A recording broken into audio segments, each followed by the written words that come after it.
الحمد لله الذي فضل سيدنا ومولانا محمدا على العالمين جميعا وأقامه يوم القيامة للمذنبين المتلوثين الخطائين الهالكين شفيعا فصلى الله تعالى عليه وسلم وبارك عليه وعلى كل من هو محبوب ومرضي لديه صلاة تبقى وتدوم بدوام الملك الحي القيوم. أما بعد فأعوذ بالله من الشيطان الرجيم. بسم الله الرحمن الرحيم. وذكرهم بأيام الله. وقال في مقام آخر ومن يعظم شعائر الله فإنها من تقوى القلوب. آمنت بالله صدق الله وصدق رسوله النبي الأمين المكين الكريم ونحن على ذلك لمن الشاهدين والشاكرين فالحمد للہ رب العالمین. آئیے ہم اور آپ سب مل کر سب سے پہلے اپنی اور ساری کائنات کے مرکز عقیدت ارواحنا فدا جناب محمد رسول اللہ قرۃ اعیننا صلی اللہ تعالی علیہ وسلم کے دربار میں ہدیہ درود بآواز بلند پیش کریں اور پڑھیں. اللہم صلی علی سیدنا و مولانا محمد بارک وسلم. صلاۃ و سلام علیک یا رسول اللہ. صلاۃ و سلام علیک یا نبی اللہ. حضرات قابل صد مبارکباد ہیں طاہر مندی کے وہ تمام حساس مسلمان، خصوصاً حضور مخدوم شاہ اعلیٰ کے شیدائی اور فدائی، جنہوں نے ان حالات میں بھی ان کے عرس کے موقع پر ان کی بارگاہ میں غلامانہ خراج پیش کرنے کے لیے اس باعظمت محفل کو سجایا، رچایا اور بسایا. میں کمیٹی کے ذمہ داروں کو خصوصاً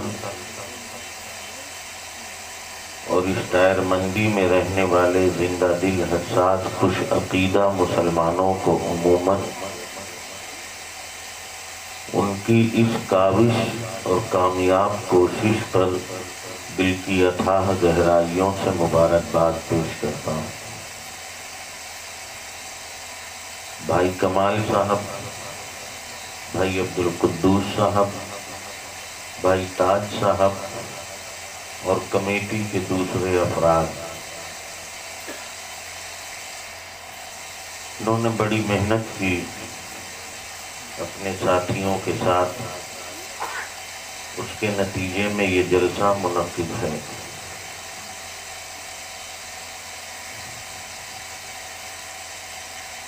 مجھ سے پہلے آپ نے اپنی جماعت کے مشہور شعراء سے نعت و منقبت کے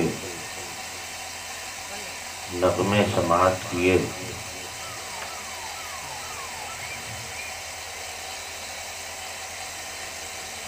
اب تھوڑی دیر کے لیے مجھے حکم ہوا ہے تو میں آپ کی اس بزم محبت میں حاضر ہوں.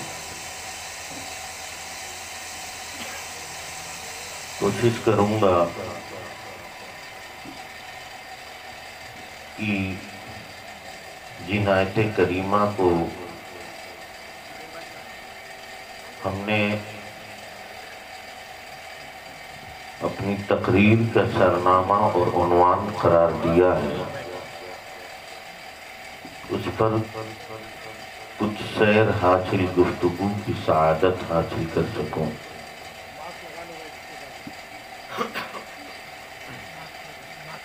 آپ اطمینان سے تشریف رکھیں اور جو معاملات ہیں اس کے پیش نظر آپ تھوڑی سی دوری بھی بنائیں، بنا رکھی ہے آپ نے، اطمینان سے بیٹھیے۔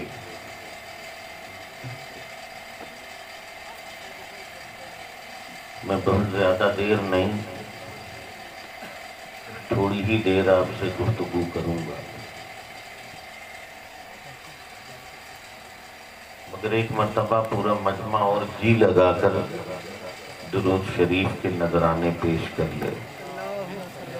اللہم صلی علی سیدنا و مولانا محمد بارک وسلم، صلاۃ و سلام علیک یا رسول اللہ، صلاۃ و سلام علیک یا نبی اللہ۔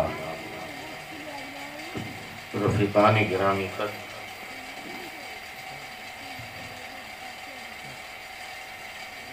اللہ رب العزت نے اس کائنات کو پیدا فرمایا، وہی اس کائنات کا خالق بھی ہے، مالک بھی ہے، اور وہی اپنی تمام تر مخلوقات کا رازق بھی ہے۔ اسی نے پیدا کیا، اسی نے زندگی دی، وہی رزق دیتا ہے، اور وہی ہماری گناہوں کو بخش کر جنت الفردوس کی حسین بہاریں ہمارا مقدر کرتا ہے۔ اللہ نے کائنات بنائی، بندے بھٹک نہ جائیں، اسے بھول نہ جائیں، اسے فراموش نہ کر بیٹھیں، اس کے لیے اپنے مخصوص بندوں کی ایک جماعت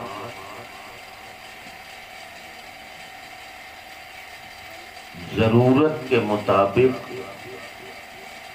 ہر زمانے اور ہر عہد میں اس نے عام بندوں کے درمیان بھیجا، تاکہ اللہ کا وہ خاص بندہ عام بندوں کی رہنمائی کر سکے اور بھٹکی ہوئی انسانیت کو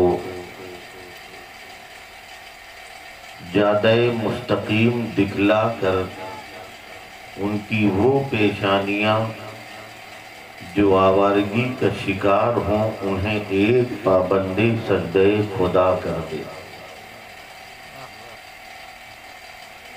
ان مخصوص بندوں کو انبیاء کرام کے نام سے ہم جانتے ہیں۔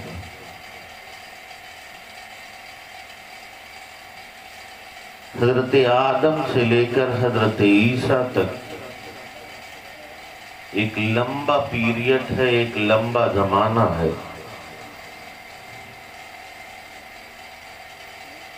اس دوران 1,24,000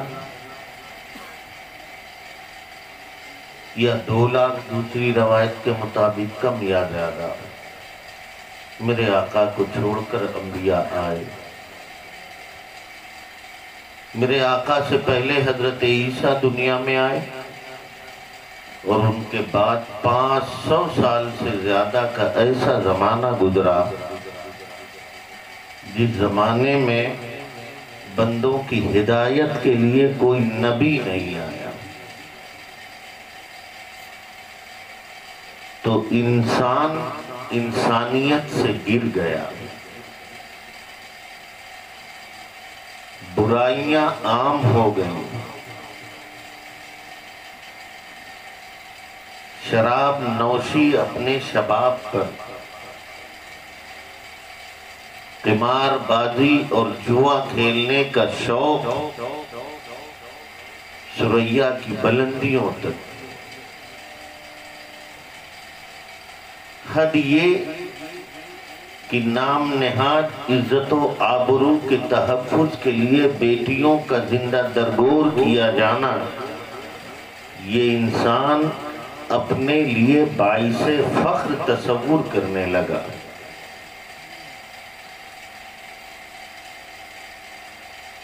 جب انسان کے گناہوں سے انسانیت شرمسار ہونے لگی،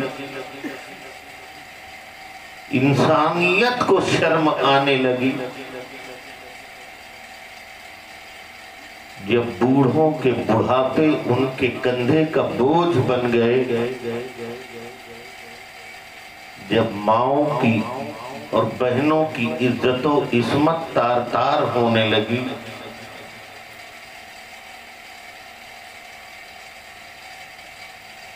جب وہ بیٹیاں جو اللہ کی رحمت ہیں وہ زندہ درگور کی جانے لگی، تو بوڑھوں کے ہاتھ اٹھے ہوں گے، ضعیف عورتوں کے ہاتھ اٹھے ہوں گے، زندہ دفن کی جانے والی چھوٹی چھوٹی بچیوں نے اپنی توتلی زبان میں اپنے رب کی رحمتوں کو پکارا ہوگا، مولا تیرا وہ حبیب کب آئے گا جسے تو نے رحمت کائنات بنایا ہے، تیرا حبیب کب آئے گا جو ماؤں کو ان کا وقار عطا کرے گا، وہ تیرا محبوب کب آئے گا جو باپ کے مقام کو بلند کر کے جنت کا دروازہ کہے گا۔ بچیوں نے کہا ہوگا وہ حبیب کب آئے گا جو نبی رحمت بن کر ہمیں اپنے سینے سے لگائے گا، جناب فاطمہ کی شکل میں اپنی شہزادی کو سینے سے لگا کر ہم بچیوں کے وقار کو بلند کرے گا۔ ان کی اس دعائے سحرگاہی نے اللہ کی رحمتوں کو پکارا، اللہ کی رحمت پکار اٹھی، گھبراؤ نہیں، میں اپنے اس حبیب کو جو نور مجسم ہے لبادہ بشری عطا کر کے تمہارے پاس بھیج رہا ہوں۔ وہ نبی رحمت کیا آیا ہے؟ گویا کہ ہم نے اللہ کی تجلیوں کا مشاہدہ کر لیا، ہم اللہ کی چوکھٹ تو کہہ بھی نہیں سکتے، لیکن اس کے محبوب کے در پہ کیا پہنچے ہیں، گویا کہ اللہ کا قرب حاصل ہو۔ وہ نبی رحمت دنیا میں آئے، سماجی زندگی کو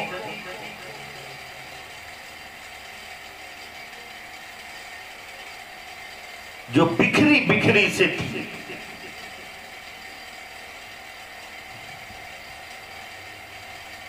بلکہ یوں کہیے کوئی مہذب زندگی تھی ہی نہیں، وہ کیا آئے؟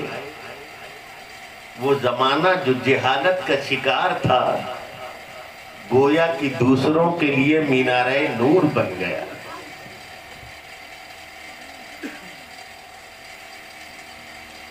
یہ مشن کہ اللہ کے عام بندوں کی ہدایت نبی آخر الزماں پر بطور نبوت تام ہو گئی، وَلَكِنْ رَسُولَ اللَّهِ وَخَاتَمَ النَّبِيِّينَ، نبی رحمت کو بھیجا ضرور مگر ختم نبوت بھی لگا۔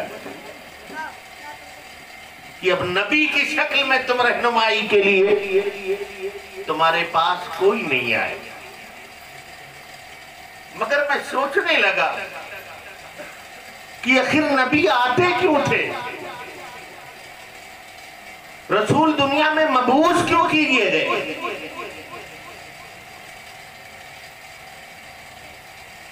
آپ کا جواب شاید یہی ہو کہ حضرت جب ظلم بڑھتا ہے تب نبی آتا ہے، جب ستم بڑھتا ہے تب نبی آتا ہے، جب بچیوں کی عصمتیں نیلام ہوتی ہیں تب نبی آتا ہے، جب جھوٹ کا دور دورہ ہوتا ہے تب نبی آتا ہے،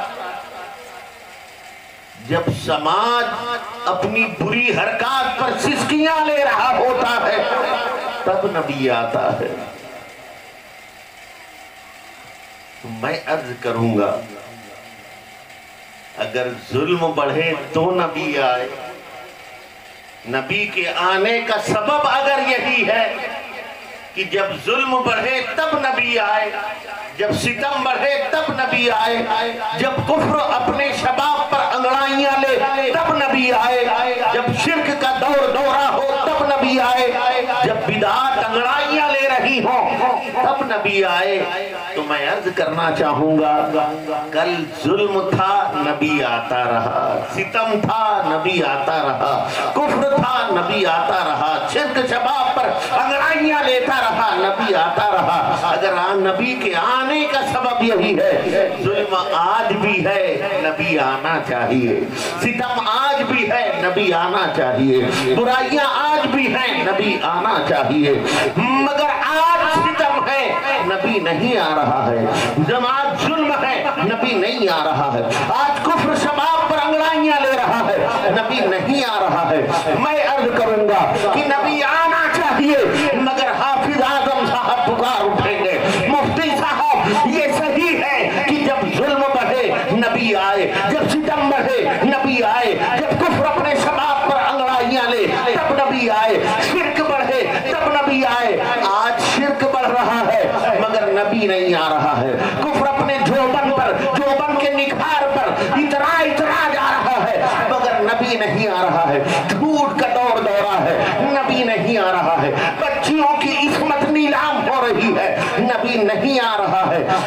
حضرت سبب تو پایا جا رہا ہے مگر نبی نہیں آ رہا ہے. تو مفتی صاحب سنیے، انبیاء کے اس منشن کو نبی کے ذریعے ولیکن رسول اللہ و خاتم النبیین فرما کر باب نبوت کو اللہ نے بند ضرور کر دیا ہے مگر مشن انبیاء کو جاری رکھنے کے لیے علماء ربانین کی جماعت کو پیدا کر دیا ہے. کل ظلم بڑھتا رہا نبی آتا رہا، آج ظلم بڑھے گا نبی تو نہیں آئے گا مگر شہید اعظم کا غلام آئے گا، غوث اعظم کا غلام آئے گا، کبھی امام اعظم کی شکل میں آئے گا، کبھی مجدد اعظم کی شکل میں آئے گا، کبھی مجدد الفسانی کی شکل میں آئے گا.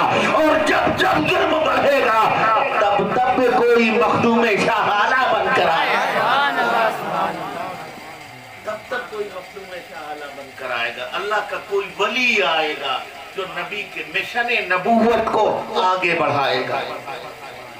ہم تو آج یہ سمجھتے ہیں کہ ہماری زندگی کا انحصار صرف اس پر ہے اور ہماری دیوانگی بس اتنے پر کافی ہے کہ ہم لنگر کر لیتے ہیں، چادر پیش کر دیتے ہیں. یہی دیوانگی ہے، یہی اس عظیم بارگاہ کی غلامی ہے. لنگر لٹا دیا، چادر پیش کر لی، جلسہ کرا دیا. کبھی تم نے سوچا کہ جن کی یادیں ہم اور آپ مناتے ہیں ہمیں یہ توفیق کیوں ملی اور ان کے اندر ایسے صفات کیسے پیدا ہوئے کہ وہ تو چلے گئے مگر دنیا جب تک کہ رہے گی انہیں یاد کیا جائے گا. اس لیے کہ انسان تو بظاہر چلا جاتا ہے مگر اس کا مشن زندہ رہتا ہے. اس کی تحریک زندہ رہی. حضرت مخدوم شاہ اعلی اپنی مزار میں آرام فرمائے مگر ان کا مشن زندہ ہے، ان کی تحریک زندہ ہے. انہوں نے ظلم کے خلاف آواز بلند کی تھی اور ظلم کو کیفر کردار پہنچا کر پورے سماج کو ظالموں کے پنجے ظلم سے نجات. اس لیے آج اپنے ہی نہیں بیگانے بھی غلامی کا خراج پیش کرنے مخدوم شاہ اعلی کی بارگاہ ہی میں کیا جہاں جہاں ان اولیاء اللہ کے مزارات ہیں وہاں اپنے بھی جاتے ہیں اور بیگانے بھی جاتے ہیں. انہوں نے مزاج کیا دیا تھا؟ مزاج کیا یہ دیا تھا کہ ہم گناہوں سے شرابور رہے.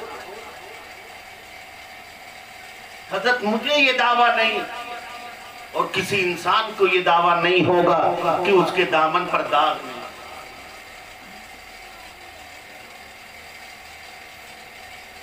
اگر وہ یہ کہے کہ میں انسان سوائے انبیاء اور ملائکہ یا اللہ نے جنہیں محفوظ کیا تو میں یہ سمجھوں گا کہ پھر وہ دعوی انسانیت سے خالی. انسان ہے تو خطا ہے، خطا ہوگی.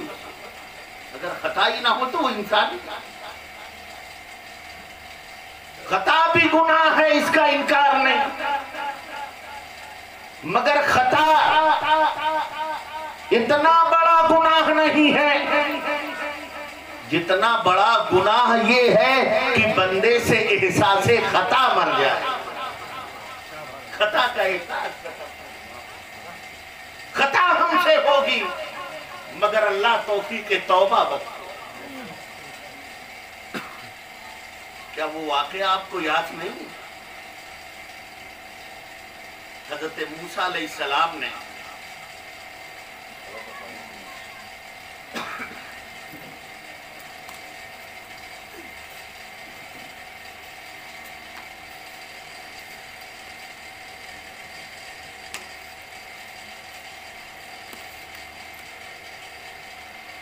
حضرت موسیٰ علیہ السلام جانتے ہیں کہ نہیں جانتے؟ حضرت موسیٰ کا نام سنا ہے؟ ارے زور سے بول دو بھائی میں سمجھوں کہ نہیں. ہاں میں زندوں میں تقریر کر رہا ہوں. آج تو مجھے ایسا لگ رہا ہے کہ یہ ٹائر منڈی کا جلسہ ہی نہیں ہے. اتنے بجھے بجھے سے آپ بیٹھے ہیں، سہمے سہمے سے بیٹھے.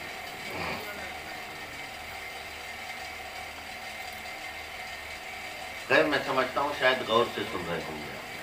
اگر یہی بات ہے تو ہاتھ اٹھا دیجیے. غور سے سن رہے ہیں تب بھی مجھے تسلی ہو جائے. اگر اتنی رات تک کہ آپ بیٹھے ہیں تو میں یہ محسوس کر سکتا ہوں کہ آپ سننے کے لیے بیٹھے. حضرت موسیٰ کا نام سنا آپ نے؟ بڑے جلیل القدر پیغمبر ہیں علیہ السلام. ایک دن انہوں نے اپنے رب سے دعا کی، اے اللہ مجھے میری امت میں جو سب سے زیادہ اور سب سے بڑا گنہگار ہے اسے دکھا دے. میری امت میں جو سب سے بڑا گنہگار اور خطا کار ہے. اللہ تعالیٰ نے فرمایا موسیٰ فلاں راستے پر چلے جاؤ، وہاں بیٹھ جاؤ اور صبح کے وقت جو سب سے پہلے انسان اس راہ سے گزرے تم یہ سمجھ لینا کہ یہ تمہاری امت کا سب سے گناہگار اور خطاکار انسان ہے. حضرت موسیٰ پیغمبر پہنچے، اس راستے پر بیٹھ گئے تو کیا مشاہدہ فرمایا کہ ایک شخص ایک بچے کو گود میں اٹھائے صبح سویرے سب سے پہلے اس راہ سے گزرا. حضرت موسیٰ نے سمجھ لیا کہ میری امت کا سب سے بڑا گنہگار اور خطاکار انسان یہی ہے. مگر حضرت موسیٰ تو موسیٰ ہیں. پھر ہاتھ اٹھا دیا یہ میرے مولا میری امت کا سب سے گنہگار تو دکھا دیا، اب سب سے نیکوکار بھی تو